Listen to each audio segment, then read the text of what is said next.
The government has begun a counterattack defending its plan to bring in more competition into Canada's cell phone market. The defense is the government's attempt to defuse a multi-million-dollar public campaign by the so-called Big Three: TELUS, Rogers and Bell, which we should mention owns this network. Canada's new industry minister, James Moore, has started a cross-country tour defending his government stance, and we're happy to have him now from our studios in Vancouver, British Columbia. So, Minister Moore, earlier this week you lashed out on your website. You call it a dishonest attempt by the three big telecoms, the Bell and Rogers and TELUS of the world, to mislead Canadians. What do you say they're doing?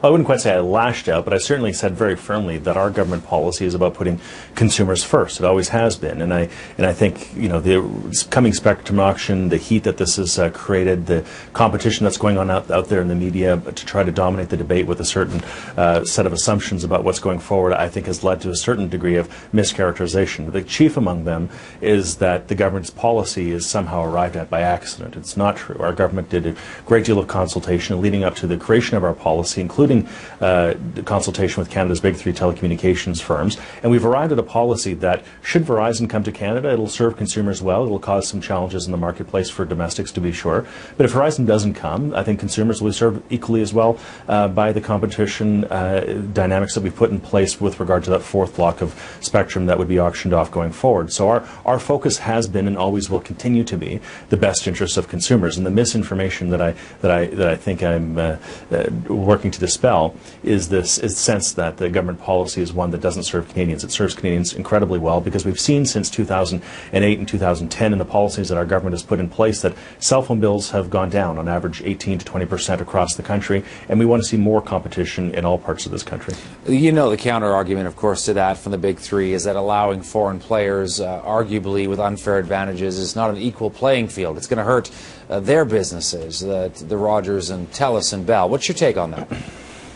Well, I think competition is a good thing. It's good for those companies. It's good for Canadian consumers. We all, you know, and I know, we all know instinctively that when you have more choices, and you go from instead of having 2 restaurants to 5 or 8 restaurants, you have more choices in automobiles, more choices in coffee shops. We all know instinctively when there's more choice, it makes the economy more efficient, it makes better service for consumers, and it means better prices for Canadians. And the same is true as well with the telecommunications field. We know that when Eastlink and SaskTel and MTS, we know that when these firms and Wind have established themselves, that they've competed with the established Big Three, we know that it's caused prices to go down and service to go up, and we want all Canadians to benefit from that moving forward. And should somebody come into the marketplace that gasp might be an American, this is not something I think Canadians are worried about. They're going to be treated certainly and regulated in the same way that Canadian companies are regulated going forward.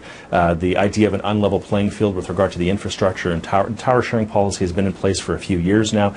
The incumbents charge market rates for anybody to have access to those towers. I think a lot of the arguments that are being put out there to cause the government to walk away from a policy that's designed to serve consumers are arguments that frankly don't stand much scrutiny. So what's behind this multi-million-dollar sort of ad blitz that we're seeing by the telecoms?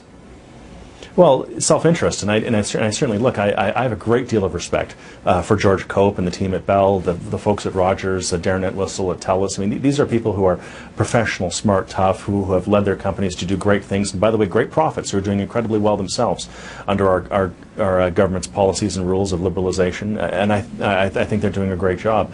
But I think that it's pretty clear that anytime a company puts the kind of effort and energy into the kind of campaigns that we're seeing, I think it's pretty self-evident to observers that these kind of campaigns are meant to serve the interests of those companies, and that's fine. That's their job.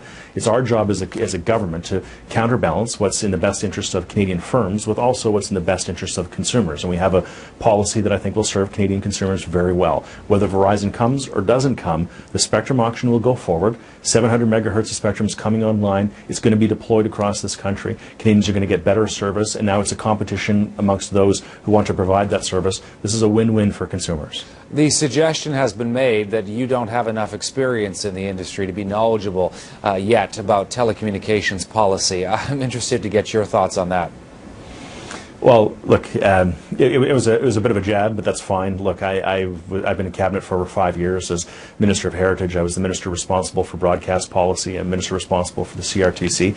Also the minister responsible when working with Conrad von Finkenstein when he was chair of the CRTC to have the transition from analog to digital television, which made the spectrum available that has allowed this auction to go forward. I was there for the pressures that our government saw in the Save Local TV campaign. I was there for the fee for carriage and value for signal debates. I think I'm pretty much as experienced as anybody in the House of Commons on these files, and I'm quite confident that the policy that we have will serve consumers very well.